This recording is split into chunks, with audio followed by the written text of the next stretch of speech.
welcome back to Cuba's Automotive. I'm at a shop working on a 2012 Jeep. I think it's a Jeep Liberty. And the issue with this, it has electrical problems. Beyond that, I don't know. So the only thing I've done so far is hook up my breakout box just to see what I had there, and in case I have to hook up the PC or the scope for cam lines and checking that out, I have that already out. So I was able to pull code, so I'm not even worried about a module being down or anything like that. So far everything else on that end is okay. So I'm going to show you the code that I have in 1 sec. Okay, so those are my codes. I'll probably take a screenshot and put that on with the video. Okay, so some of the codes that we have here are pertaining mostly circuit. I see circuit open, circuit open, circuit open. These first three, and that's for the PCM. Those are the codes that we have. So we got, why can't I go down? Okay, I don't know. So, and then we have a short runner circuit, actually first four. Heater circuit high, it's stored. But yeah, we have a lot of circuit codes. So I'm just going to do a visual inspection under the hood, and that's where I'm going to begin. So one of the things that I've noticed now, it's starting to rain, of course. So we're going to do what we can do. I'll go ahead and shut the key off for now because we don't need key on and wasting power. But yeah, I'm going to go ahead and do a visual inspection underneath the hood. Hopefully it's not going to get too bad as far as rain is concerned. It's extremely hot. Probably high 80s, high humidity. Yeah, we'll see. Okay, so far under the hood doesn't look too bad, too molested. I'm looking at the main harnesses here that run along the front. PCM is right here. That's easy to get to. But one of the things that I was doing is moving things around here, and this guy is squirting fuel.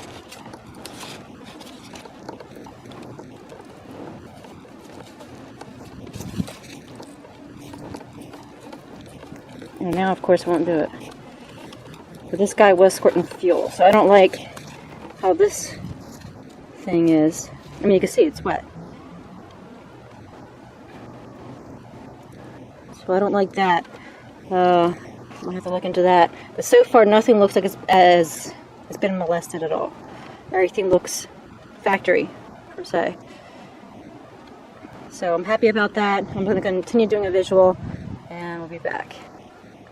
Alright, so we're back here on the Jeep.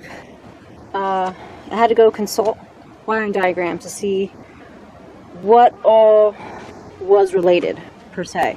I found a common link, which was a ground.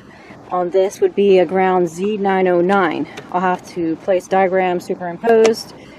But here's a way I am verifying something. Well, here's one of those grounds. Okay, you can see how high that's floating. So right now we have a floating ground. Obviously, we're not going to have good circuit control, actuator control, because it's not holding the current, okay? So, on the scan tool, I don't know if you guys can see this. Yeah, we have actuation, and I have the heater 1, bank 1, sensor 1, okay? I'm going to activate that. I don't know if you heard that click. We have nothing going on, no percentage, but we have our 5 volts on the power side of that heater circuit. So I know we have power. The issue is the ground. Okay, so that's already given me some direction. I went with the simplest thing to get to. It's on top, out in the open. It's been raining, so I'm trying to do the best I can. Just tidbits of useful information, because no need to watch me go ahead and it just clicked off. Now we see it's clicking off. Okay, and it backed out in the scan tool. Yeah, no need to see me going through wiring diagrams and doing investigation. Alright, I was able to get this in the shop, so now I can do a better job on working straight through. A couple times we had rains coming through.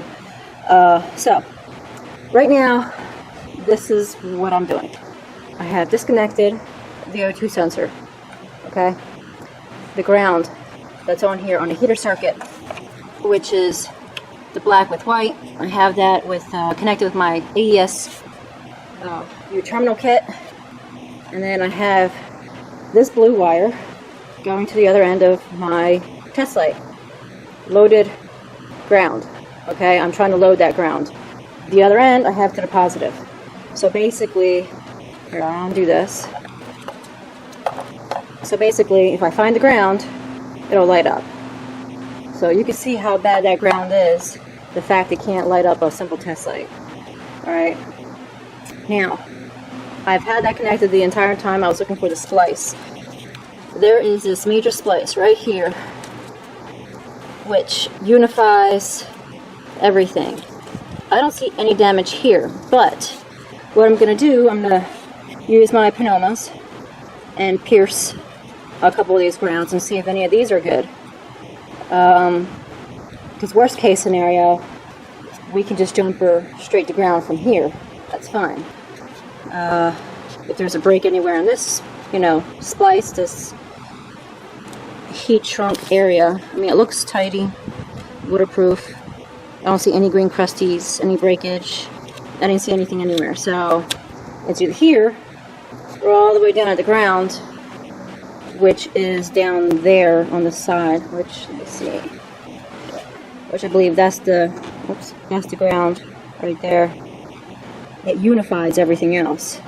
So a lot of times the Chryslers like to break one or two of the strands that go to the main, okay? That's what they do. They just like lump everything together and twist it and put it into a terminal and call it a day. So I'm just gonna finagle this end here, terminal end. I got nothing. So yeah. So my theory is, or my next step is to go ahead and pierce here and see if I have a ground back to that terminal. And this actually goes up to the components. The actuators, the solenoids, heater control, other things, okay? Okay, so basically what I'm trying to do is break the circuit in half.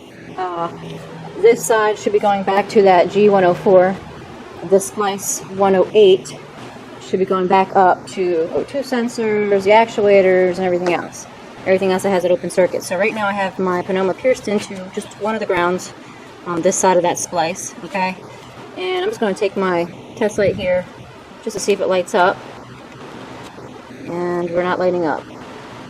So we don't have a ground there. So then what I'll do is take this off and go grab my nail polish too and go ahead and just cover that up before I forget where it's at. So just to give you an idea of what I'm doing. Alright, so I know my problem is at G104. I have my piercing probe, my pneuma, and the one lead that I believe goes up to the top here, okay? And I can always use an ohm meter to prove that this goes up to there, okay? I still have my pneuma here, okay? This is at the splice, and I still have my light connected, so I'm going to back this up a little bit here and just prove that the ground is bad there. Okay, and I'm going to do the same thing, proving the same, using my test light straight from battery. And the pneuma that I have pierced, I'm just going to get in there. Let me see if I can get my test or my light on there a little better for you guys. What are you doing? Should have the other one. Make it much easier. Okay, there we go. There's a pneuma. And there's my test. I'm in there, so I'm going to turn off this light here, move it away, and you can see no light. So that tells me from here to the eyelet, we have no connection, okay? But if I go straight to the eyelet, oh, dang nabbit, we had it before. There we go. Straight to the eyelet, we have connection, okay? So my problem is that daggone eyelet. Normal Chryslers. So we'll go ahead and repair that. I'll go ahead and zip this up and we should call it a fix.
No, I got it.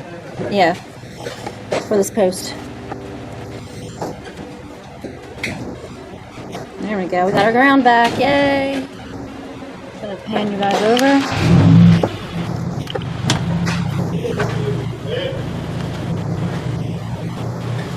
Let's see here.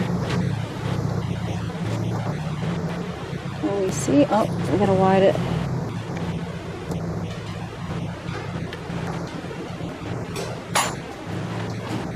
So you brought the magnet tray over.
So now that we have all these terminals done, we're going to go ahead and put these back in their appropriate location. And then we got to go ahead and tape back up the other area that I undid. So all these are going to go back onto this loop. And then this side is done. But as you see, everything that was exposed before is now contained within the epoxy, the glue that's within these terminals, and that's a good fix. I just wanted to point out, ever since I fixed the connections here, even just the eyelets themselves, we now have a constant ground. I'm not, even if I disconnect this guy, they're all floating. and have that light back on. So our issue is definitely solved when it comes to the circuit. Now we still have an evap code to take care of. We'll see what they want to do. Hang on, put it in.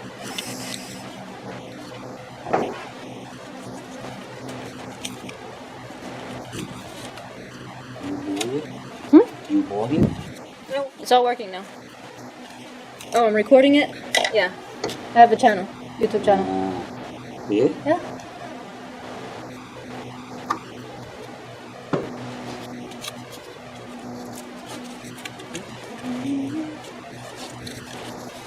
Almost done today.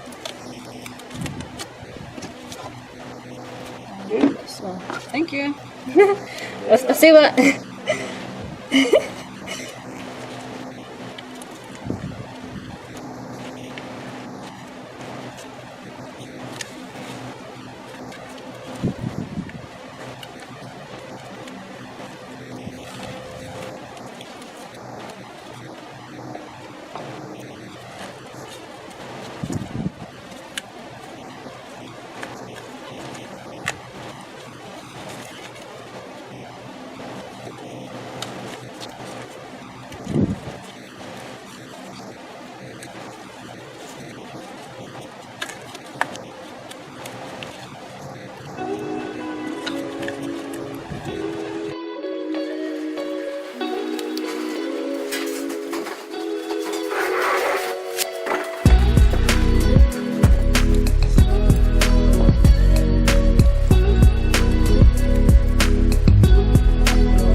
That's it. And now we can put everything back in its place. It should be good to go. If you notice down here I have a rag to keep anything clean into the throttle body. That can be removed. We'll go ahead and fish down our throttle body. This gets attached to it. I don't know if this is on the other side of it or not. Yeah, I think this goes on this side of it. So, this is a pain in the behind, I'll tell you, to get to.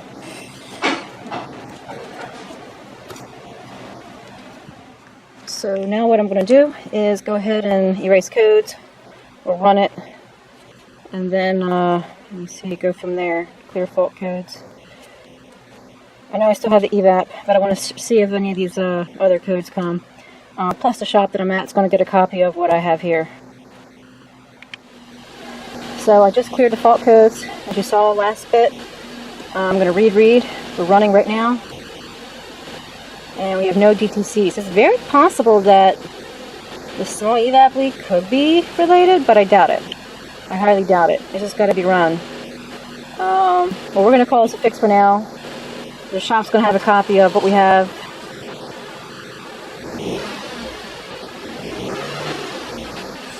And that's it. That's going to the data stream. I don't have much battery left. Let's see if we can see those actuators working.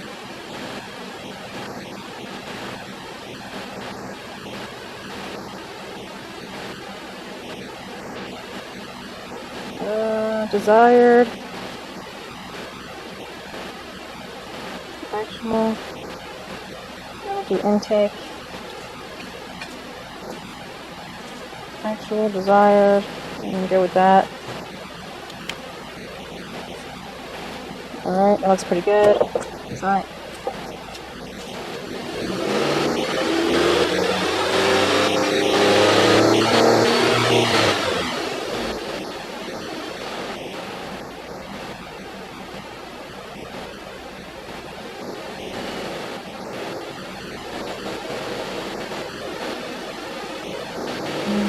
to be within specification, so the fact that we have, well, I can't say that. Let's go to O2. Volts, sensor level, volts, okay, we'll go with that. We know that the heater circuit wasn't working, so this should tell us.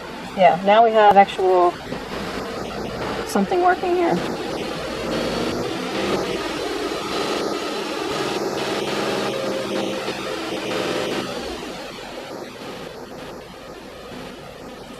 Let's grab that.